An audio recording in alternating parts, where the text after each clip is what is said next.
दोस्तों, आज हम लोग बात करने वाले हैं ऑल इंडिया फॉरवर्ड ब्लॉक की स्थापना किन परिस्थितियों में की गई।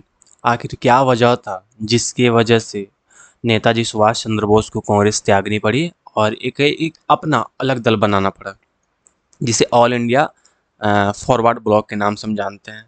तमाम बातों को हम समझेंगे और देखेंगे कि बीपीएससी में क्वेश्चन क्या है इस टॉपिक से।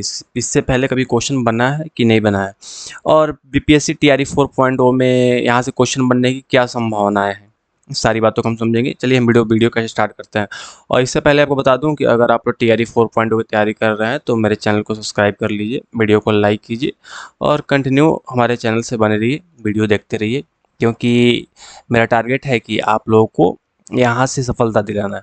अगर इतिहास से कोई भी क्वेश्चन आता है, जीएस, एक्चुअली इतिहास ही नहीं, जीएस से कोई भी क्वेश्चन आता है, क्योंकि मैं इससे पहले भारतीय राज्य व्यवस्था पढ़ा चुका हूँ, भारतीय इतिहास पढ़ा रहा हूँ। आने वाले समय में मैं ज्योग्राफी भी पढ़ाऊँगा, भूगोल भी पढ़ाऊँगा और धीरे धीरे उन सारे टॉपिक, महत्वपूर्ण टॉपिक कवर कर दूंगा जहाँ से आपका क्वेश्चन बनता है। ठीक है, तो देखिए, घटना होती है कि 1939 में सुभाष चंद्र बोस ने कांग्रेस से अलग होकर एक दल बनाया जिसका नाम था ऑल इंडिया फॉरवर्ड ब्लॉक।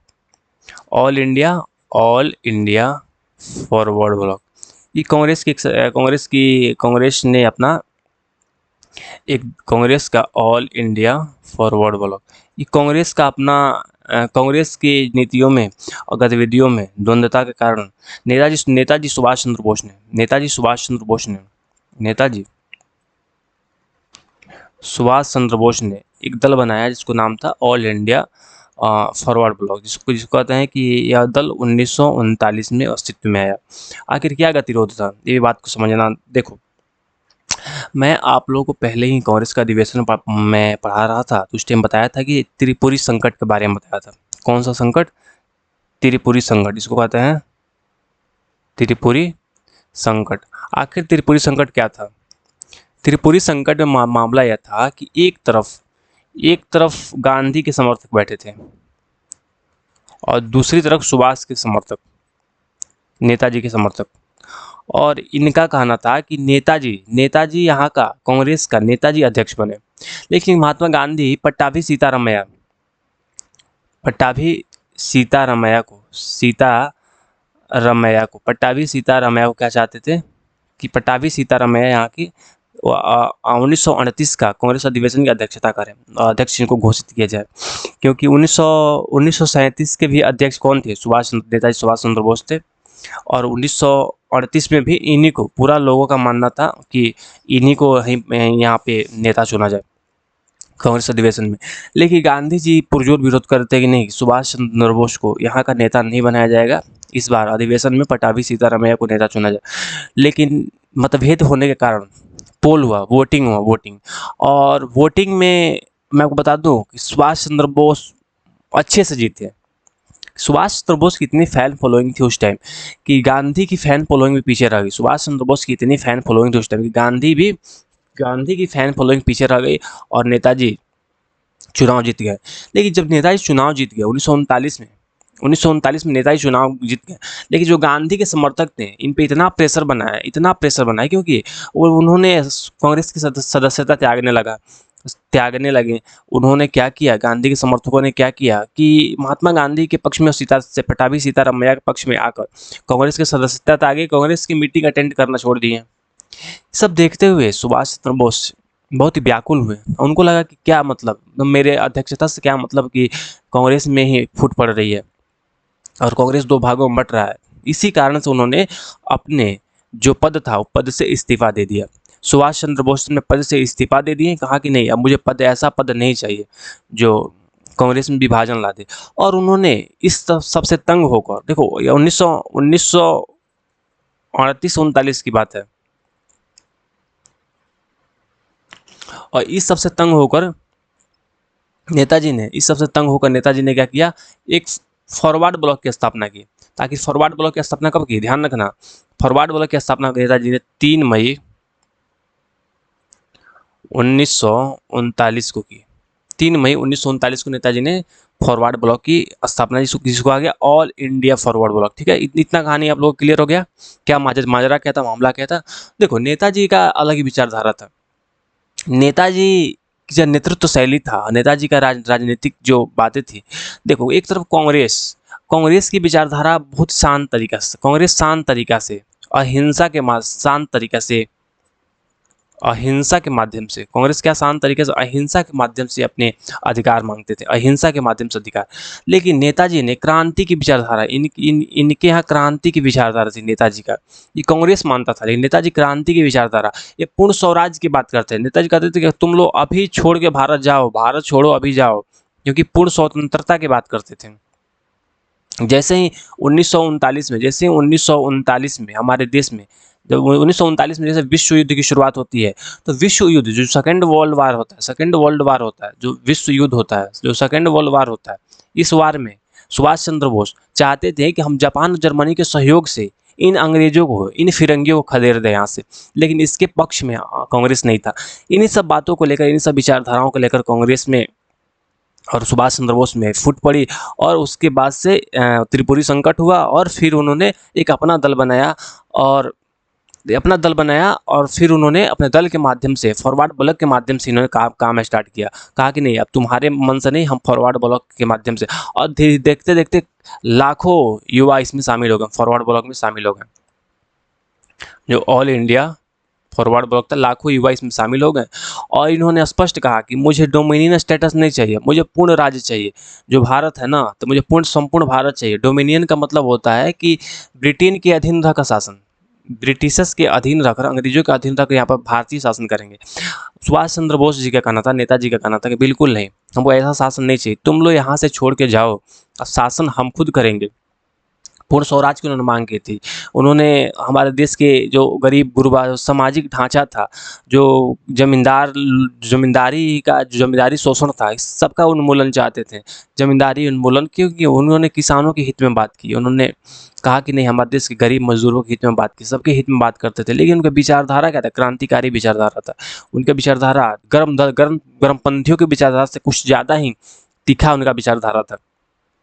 इन सबको देखो 1942 में तो सुभाष चंद्र बोस यहाँ से, इंडिया से चले जाते हैं कहाँ? जर्मनी। लेकिन ध्यान रखना, उनके जाने के बाद भी उनका फॉरवर्ड ब्लॉक, वहाँ के, यहाँ से जुड़े हुए किसान, यहाँ से जुड़े हुए युवा अपने माध्यम से और आज़ादी की लड़ाई में, भारतीय स्वतंत्रता लड़ाई में प्रत्यक्ष रूप से योगदान देते हैं। ऐसा नहीं है कि सुभाष चंद्र बोस 1942 में जाते हैं, उससे पहले बहुत मजबूत संगठन हो गया था फॉरवर्ड ब्लॉक। ये युवाओं को सशस्त्र संघर्ष के लिए तैयार किया, सब कुछ किया, अंग्रेजों के खिलाफ तुरंत संघर्ष के लिए तैयार किया, हर मामला किया। लेकिन सुभाष चंद्र बोस का क्या होता है? 1939 में तो इन्होंने फॉरवर्ड ब्लॉक की स्थापना कर दी, और फॉरवर्ड ब्लॉक की स्थापना की, फॉरवर्ड ब्लॉक नामक अखबार की शुरुआत की 1939 में लोगों को जागरूक करने के लिए। और 1940 में नो पेमेंट विदाउट फ्रीडम एक अभियान भी चलाया। नो पेमेंट विदाउट फ्रीडम, स्वतंत्रता के बिना कोई पैसा देने की जरूरत नहीं है, नो पेमेंट। इन्होंने अभियान भी चलाया। देखो बात होती है कि इनकी क्रांतिकारी विचारधारा को देखते हुए, कांग्रेस से अलगता को देखते हुए 1940 में इनको गिरफ्तार कर लिया जाता है, और 1940 में इनको गिरफ्तार कर लिया जाता है। गिरफ्तार कर कहा जाता है कि तुम 7 साल की इनकी सजा होती है, तुम 7 साल जेल में रहोगे। लेकिन ये थारे नेताजी कहाँ रुकने वाले थे? और जनवरी 1941 में इन्होंने प्लान बनाया कि नहीं, अब हमको इंडिया छोड़कर यहाँ से भागना पड़ेगा और विदेश जाना पड़ेगा, क्योंकि नेताजी के मन था हिटलर से मिलने के लिए। नेताजी हिटलर से मिलना चाहते थे, और हिटलर क्योंकि देखो, जो सेकेंड वर्ल्ड वार चल रहा था, सेकेंड वर्ल्ड वार में उस टाइम, शुरुआती टाइम में, हिटलर जो ब्रिटेन के खिलाफ में था, और ब्रिटेन के खिलाफ में था, वो चाहते थे कि जर्मनी जाकर हिटलर से मिले और हिटलर के माध्यम से भारत में अंग्रेजों की सत्ता को समाप्त करें। लेकिन बाद में ऐसा होता है कि हिटलर भी साथ नहीं दे पाता है, हिटलर भी सुभाष चंद्र बोस को साथ नहीं दे पाता है, और फिर उनको वहाँ से जापान जाना पड़ता है। तो दो राज्यों पे, दो देशों पर उन्हें विश्वास था, हिटलर पे और वहाँ पे। इसके माध्यम से उन्होंने सोचा कि हम कुछ क्रांति लाएंगे, कुछ क्रांति करेंगे, लेकिन शायद ऐसा हो नहीं पाया, लेकिन उनका जो विचारधारा था वो काफ़ी अलग था। वहाँ से वो जापान भी गए, लेकिन जापान में उनका 1945 के आसपास उनकी डेथ होता है। 1945 के आसपास उनके डेथ माना जाता है सुभाष चंद्र बोस का। ऐसे पुष्टि नहीं हुई, आज तक पुष्टि नहीं हुई उनकी डेथ कहाँ हुई, कैसे हुई, लेकिन माना जाता है कि एयरप्लेन क्रैश में उनकी मृत्यु हो गई। लेकिन बहरहाल बात है कांग्रेस का, तो कांग्रेस और हमेशा इनमें व्यक्तिगत भिन्नता देखी गई। फॉरवर्ड ब्लॉक का रुख क्या था? युद्ध में ब्रिटेन की कमजोरी, इसका फायदा उठाकर तत्कालीन स्वतंत्रता पाना। और जब जापान में देखो, जब सुभाष चंद्र बोस जापान गए ना, तो वहाँ पे उन्होंने एक इंडियन नेशनल आर्मी भी बनाई, INA बनाई। इसके माध्यम से उन्होंने दिल्ली चलो का नारा भी दिया और जापान और जर्मनी के सहयोग से सोचे कि भारत पर आक्रमण किया जाए और यहाँ से अंग्रेजों को भगाया जाए। उनकी विचारधारा बहुत क्रांतिकारी विचारधारा थी। फॉरवर्ड ब्लॉक की भूमिका, सक्रिय भूमिका वही रही। देखो, अगस्त 1942 में आंदोलन शुरू होते ही फॉरवर्ड ब्लॉक ने पूर्ण सहयोग दिया। बोस विदेश में थे, पर दल के कार्यकर्ताओं ने सड़कों पर संघर्ष किया। ब्रिटिश सरकार ने फॉरवर्ड ब्लॉक को गैर कानूनी संगठन घोषित कर दिया। हजारों कार्यकर्ता गिरफ्तार किए गए, कईयों ने शहीदी दी, लाखों युवा। बहुत ही क्रांतिकारी विचारधारा के फॉरवर्ड ब्लॉक थे। कांग्रेस से संबंध, शुरुआत में कांग्रेस के भीतर एक गुट, बाद में भिन्नता। वहीं जो बताया हूँ, गांधी की मत का विभेद था। समाजवादी और भारतीय राष्ट्रीय कांग्रेस और NIA, अंतर्राष्ट्रीय संबंध। आज़ाद हिंद फौज के माध्यम से उन्होंने, आज़ाद हिंद फौज के माध्यम से जापान और जर्मनी से, इसको INA कहता है, आज़ाद हिंद फौज। इंडियन नेशनल आर्मी, सैन्य के माध्यम से उन्होंने क्रांतिकारी संघर्ष किया। देखो, तो जितना इंपॉर्टेंट चीज़ है मैं आपको बता चुका हूँ, इससे ज़्यादा क्वेश्चन नहीं बनेगा। जितना भी महत्वपूर्ण चीज़ें देख लो कि 1945 में बोस की मृत्यु विमान दुर्घटना में माना जाता है कि ताइपेई में, जो उन्होंने जापान से, उन्होंने सिंगापुर से और निकले थे, वहाँ पे इनकी जो ताइपेई नामक स्थान पर शायद इनकी मृत्यु हो गई। फॉरवर्ड ब्लॉक, एक फॉरवर्ड ब्लॉक मार्क्सवादी भी था। पश्चिम बंगाल में सीमित राजनीतिक प्रभाव। देखो, तो कुल मिलाकर बात इतना, बोस की मृत्यु ने दल के नेतृत्व संकट में डाल दिया और कांग्रेस और CPI के बीच राजनीतिक दबाव और सीमित। देखो, धीरे धीरे कोई भी आंदोलन होता है तो समाप्ति की ओर बढ़ता है।